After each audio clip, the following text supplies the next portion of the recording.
Drogas de abuso. Se llama droga a cualquier sustancia natural, sintética o semisintética que afecta el funcionamiento normal del cerebro, la forma en la que percibimos la realidad de las cosas y nuestro estado de ánimo.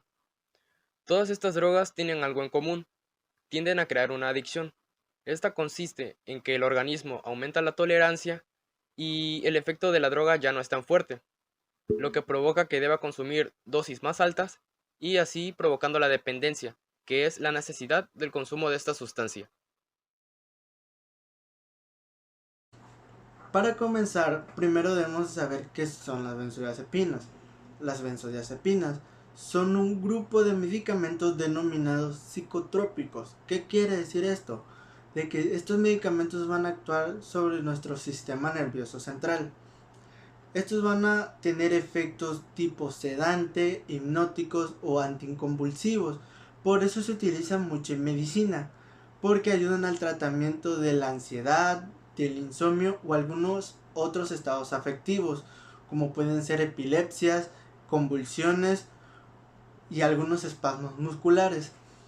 Cuando algún paciente está bajo el efecto de algún tipo de droga, se le administran las benzodiazepinas para calmar su estado anímico, se puede decir de alguna manera. También por último tenemos en nuestra diapositiva que el efecto de este fármaco interactúa con los inhibidores o los receptores GABA.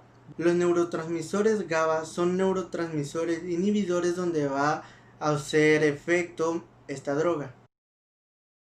Todas las benzodiazepinas son en esencia absorbidas completamente, con excepción del cloracefato, el cual es descarboxilado por el jugo gástrico antes de su completa absorción. Las benzodiazepinas y los metabolitos activos se unen a proteínas plasmáticas que tienen un rango de 70 a 90%. Pueden acumularse en todo el cuerpo y se metabolizan extensamente en el sistema enzimático microsomales del hígado.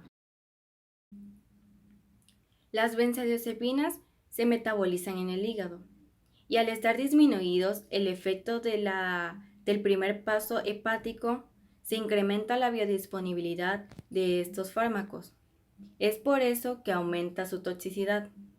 Se utilizan reacciones de la fase 1 para su metabolismo, las cuales son oxidación, reducción e hidrólisis. Las benzodiazepinas se excretan a través de la orina, a través del mecanismo de filtración renal. Es por eso que las moléculas se transforman en hidrosoluble. Ahora, a continuación veremos los mecanismos de acción y fisiopatología. Bueno, las benzodiazepinas, primero que nada debemos de saber de que no van a responder de la misma manera en todas las personas porque todos somos diferentes y pues nuestro cuerpo de igual manera. Algunas alteraciones van a depender de su grado de dificultad de unas y otras. Por ejemplo, en algunas personas que inician el tratamiento con las benzodiazepinas, este tipo de droga, los primeros días van a presentar somnolencia, es un efecto secundario. También en cuanto a los adultos mayores, va a disminuir su metabolismo y la semivida plasmática. ¿Qué quiere decir esto? Que va a prolongar el tiempo por el cual la droga se metaboliza y se excreta del cuerpo.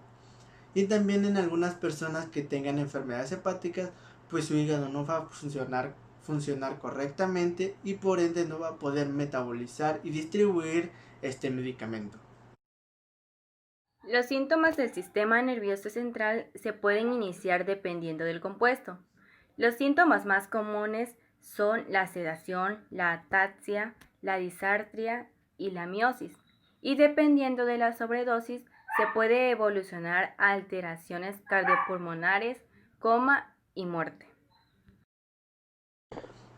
Ahora en los análisis toxicológicos lo que vamos a ver es los análisis de sangre y orina. ¿Por qué estos dos? Porque son los que mayormente se van a realizar. En el de orina se puede realizar fácilmente con una muestra y aquí se va a poder identificar la droga después de haberse consumido 4 días después. En el caso de la toma de muestra sanguínea, sangre, Pues no va a ser tan fácil. ¿Por qué? Porque la droga no va a permanecer mucho tiempo en la sangre. Por eso va a ser un poquito más complicado poder detectarla en la sangre. También otro punto que vemos en nuestras diapositivas es de que en ocasiones se va a pedir exámenes de nitrógeno de urea y creatinina para descartar algún otro tipo de patología o malestar que presente el paciente y se pueda confundir con esta droga. Por último, podemos ver que en los exámenes citoquímicos y CPK vemos de que algunos pacientes pueden presentar lo que son rhabdomyolysis.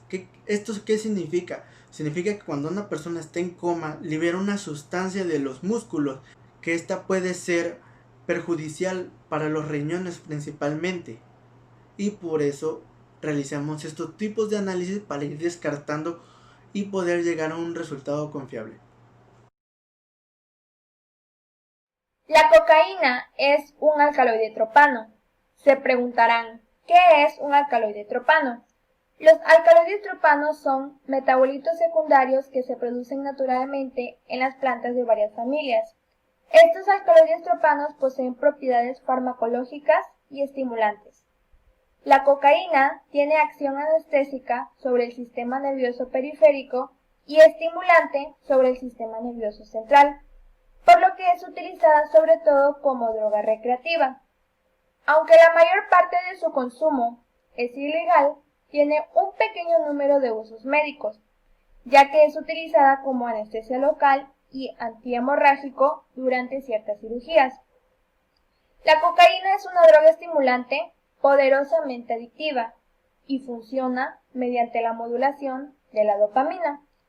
La dopamina es un neurotransmisor que se encuentra en ciertas zonas y neuronas de nuestro cerebro. Al consumir esta droga existe un alto riesgo de sufrir dependencia, aunque el periodo de consumo haya sido corto. Se obtiene de las hojas de la planta Erythrocylon coca, nativa de Sudamérica. Del tratamiento de las hojas secas de esta planta se obtiene la denominada pasta de coca, de la cual se refinan y tratan las diferentes presentaciones que existen actualmente en el mercado. Farmacocinética. Durante esta sección voy a abordar 4 puntos importantes: absorción, distribución, metabolismo y excreción. Primero voy a hablar de lo que es la absorción, es decir, cómo entra esta droga a nuestro organismo. La cantidad de cocaína que se absorbe a nivel sistémico tras el consumo depende fundamentalmente de la forma de presentación farmacológica o forma de abuso y de la vía de administración utilizada. La forma de abuso de la cocaína condiciona la farmacocinética, la actividad farmacológica, la toxicidad de nuestro organismo y el grado de adicción a esta droga. Fundamentalmente se distinguen 4 tipos de formas de abuso o consumo de la cocaína, las cuales son hojas de coca, pasta de coca, cocaína base y cocaína en polvo. Estas formas de abuso determinan las vías de administración.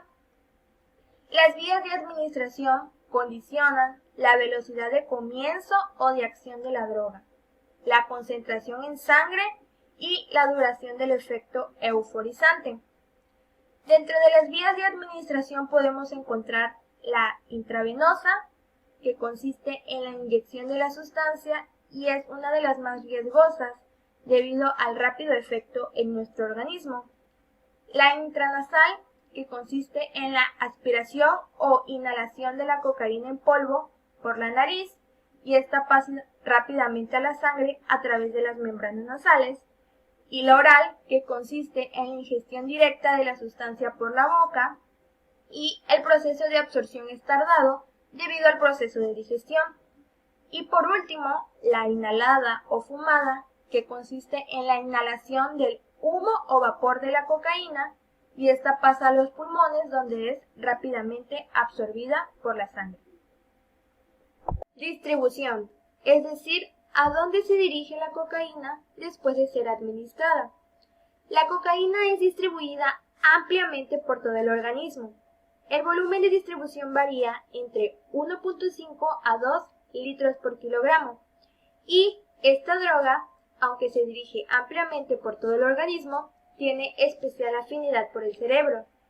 Y es que tiene la capacidad de atravesar la barrera placentaria y la hematoencefálica hasta llegar al sistema nervioso central, donde actúa como estimulante. Y puede atravesar estas barreras porque posee eficiencia lipofílica e hidrosoluble. Metabolismo. ¿Cómo se transforma dicha sustancia en el organismo? Como sabemos, el metabolismo es el conjunto de reacciones químicas que tienen lugar en las células del cuerpo. La cocaína es rápidamente metabolizada, generalmente por hidrólisis enzimática hepática, para producir los metabolitos benzoilecgonina, del cual se produce 45% de este metabolito, metilesterecgonina, del cual se produce también 45% de este metabolito, y estos dos son los principales metabolitos producidos por la cocaína. Ecgonina también es un metabolito de la cocaína y en menor proporción se produce norcocaína, que ocupa un porcentaje de 5%, ya que tiene una acción clínica poco relevante. Y todos los metabolitos de la cocaína tienden a acumularse en el tejido graso del organismo, del cual son liberados lentamente, y ninguno de ellos posee actividad biológica significativa en los humanos. Excreción. ¿Cómo se elimina la sustancia consumida del organismo? El periodo de tiempo que la cocaína permanece en el cuerpo puede variar dependiendo de diversos factores, como la cantidad de cocaína consumida y la vía de administración. 80% de la eliminación de la cocaína se produce en la bilis, siendo este órgano capaz de eliminar 540 miligramos de cocaína por hora. El otro 20% de la cocaína consumida se excreta sin cambios en la orina durante 24 horas. Y en la sangre, la eliminación de cocaína es muy rápida. Mecanismo de acción. La cocaína funciona como un inhibidor en la recaptación de neurotransmisores como la noradrenalina, serotonina y mayor medida de dopamina en el sistema nervioso central y periférico, pero también la cocaína bloquea los canales de sodio, por lo que también ejerce una acción como anestésico local. Se ha comprobado que la mayoría de los efectos placenteros que produce la cocaína es debido al incremento de la dopamina en la sinapsis entre neuronas. Las neuronas no están conectadas entre sí, sino que existe un espacio microscópico entre ellas conocida como sinapsis. En una comunicación normal entre neuronas, la neurona transmisora libera dopamina hacia la sinapsis.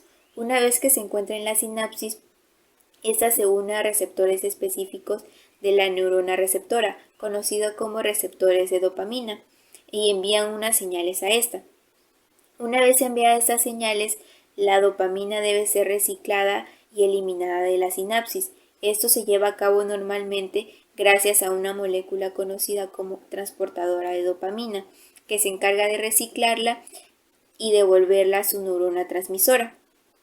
Sin embargo, cuando se consume cocaína, la cocaína se adhiere a la molécula transportadora de dopamina, bloqueándola e impidiendo que ésta se recicle normalmente, por lo que existe un gran incremento de dopamina en la sinapsis, por lo que provoca los efectos eufóricos en personas que consumen esta droga.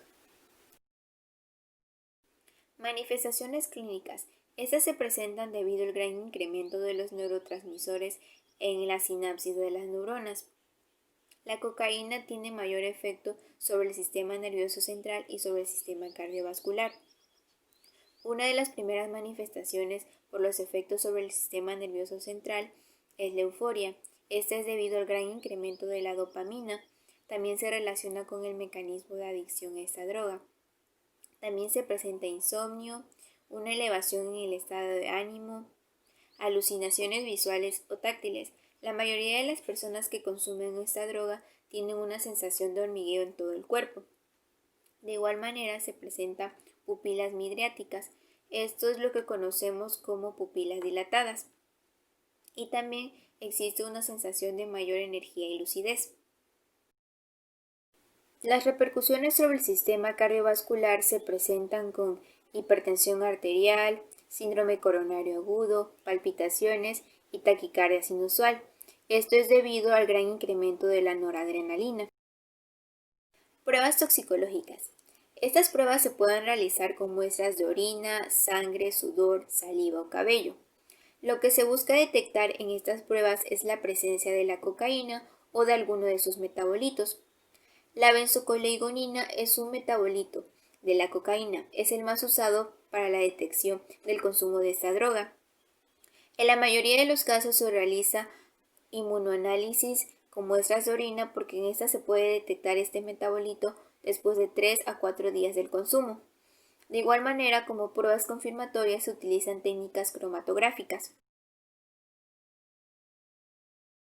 La marihuana es una mezcla verde, marrón o gris de lo que son partes desmenuzadas y secas de la planta cannabis sativa, o también como se conoce la planta del cáñamo. Esta es una droga depresora del sistema nervioso. ¿A qué se refiere con esto? Una droga depresora es aquella sustancia que tiene la capacidad de causar un efecto inhibitorio en el organismo. Y también nos dice que hace que el organismo se encuentre en un estado de calma y de quietud. Bueno, la marihuana se consume por lo regular en lo que son cigarrillos, puros, pipas o incluso pipas de agua, las cuales se conocen como bongs. ¿Qué efectos tiene después de consumirla? Los efectos que causa es por lo regular la risa, la percepción distinta de lo que es el tiempo y la distancia, también la relajación de lo que son ojos y manos. Y algo muy común que hemos escuchado es que se tornan los ojos en un color rojo. ¿Pero a qué se debe? La molécula que contiene esta droga se llama THC, tetrahidrocannabinol, la cual causa una disminución en la presión arterial, es decir, que no llega suficiente sangre al cerebro, ni al corazón, ni a otros órganos. Es por ello que esto tiene un impacto directo con las arterias de los globos oculares, por lo que hay una mayor circulación sanguínea y también circula de manera más libre la sangre. Es por ello que se tornan en ese color rojo. Bueno, nos dice que los efectos de esta son de carácter temporal, es decir, que duran aproximadamente entre 1 a 3 horas, y cabe recalcar que mientras mayor sea la cantidad de droga consumida, mayor será el tiempo de sus efectos. Variable farmacocinética, este es un tema extenso, quiero aclarar desde el principio y solo veremos de manera superficial por el tiempo y te daré a conocer lo que yo considero desde mi punto de vista que es lo que quiero que tú entiendas.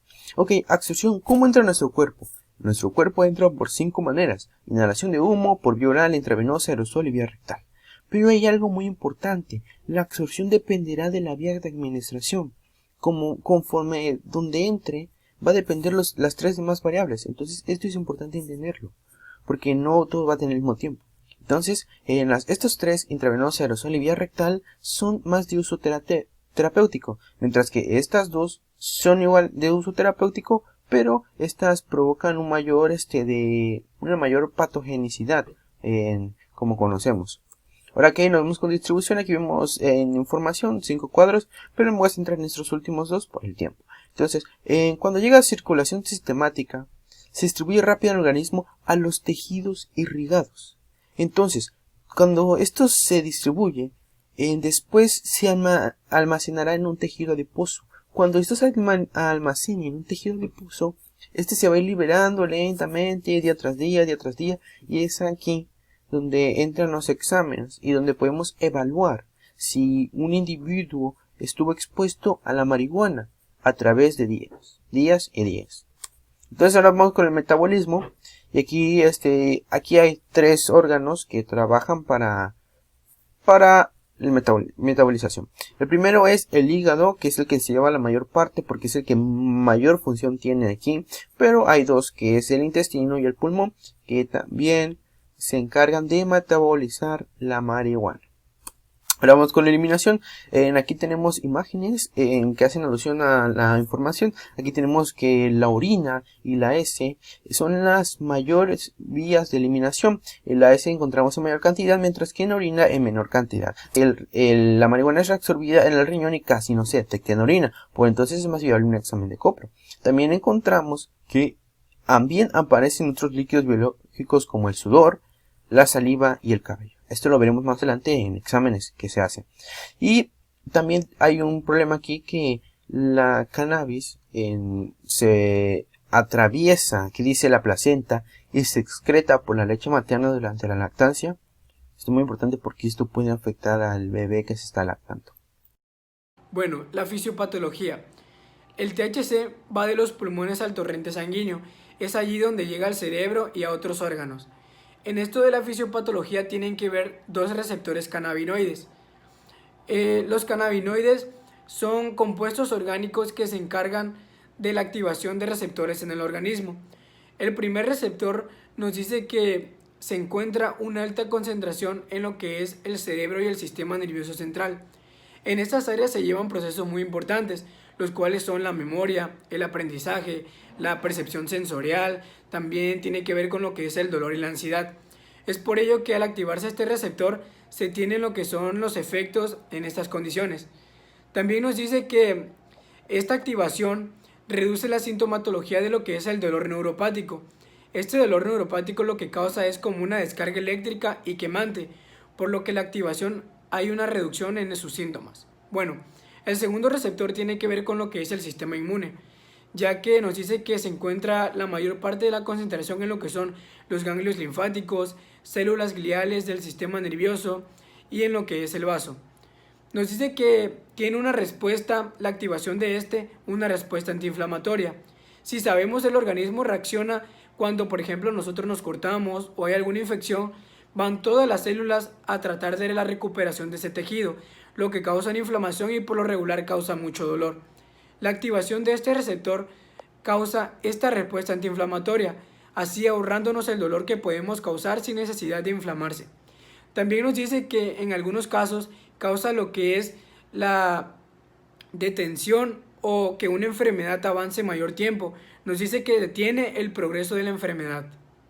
Ok, ahora vamos con manifestaciones clínicas. Cómo un individuo nos manifiesta que ha estado expuesto o ha estado consumiendo marihuana. Aquí tenemos que estos son los tres efectos más comunes, que se incluye relajación, somnolencia y fuera leve. Decaído, que anda así y así. Ahora podemos ver que hay efectos secundarios que incrementan con dosis más altas. Estos son boca reseca, disminución de la memoria a corto plazo, alteración de la percepción y destreza motrices, enrojecimiento de los ojos. Estos son para individuos que están más expuestos o que lo hacen diariamente. Estos efectos incluyen a pacientes o personas que, por decirlo así, no, es indeterminado las veces que dan. Ahora vamos con la detección, que es el test de saliva, test folico-liposo, que es el encontramos mayor en el pelo, como ya hemos mencionado antes, análisis de sangre y el análisis de orina. Me hubiera gustado profundizar más en qué se ven estos temas, pero por el tiempo ya no se puede. Pero quiero hacer una pequeña conclusión sobre esto. La marihuana, siempre y cuando será buena cuando se use de una manera correcta, mientras que una manera incorrecta llevará a la decadencia. Entonces, hay que ser cuidadosos a exponernos nosotros a cualquier tipo de terapia que use drogas, porque eso se puede volver en un problema a futuro. Gracias.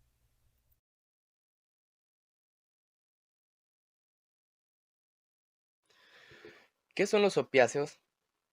En el ámbito de drogas de abuso se suele utilizar el término opioide, ya que estos son las drogas naturales o sintéticas con efectos similares a la morfina o a los analgésicos. En cambio, los opiáceos son los derivados del opio.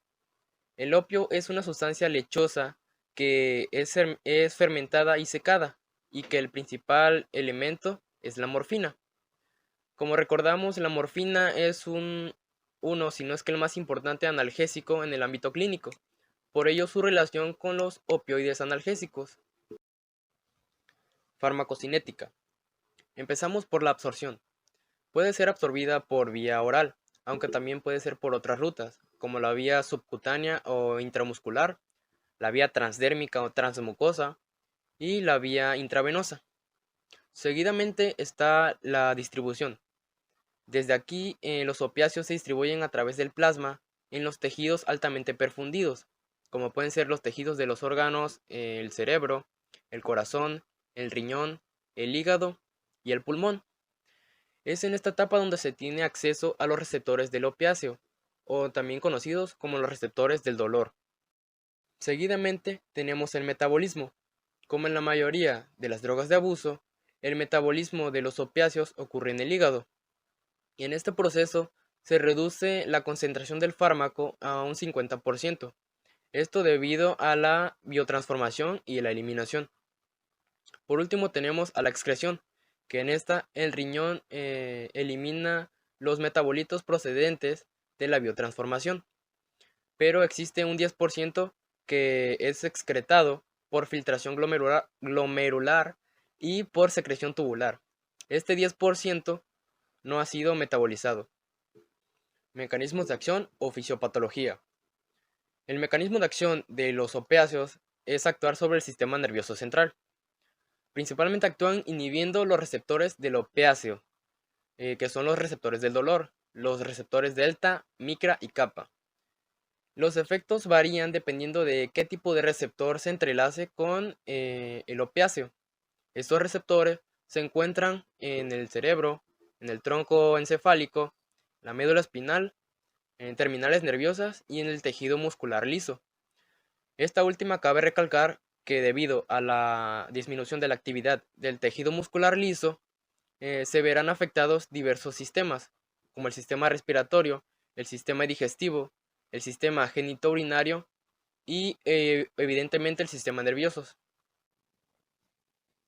Las manifestaciones clínicas se ven reflejadas en los diversos sistemas del cuerpo.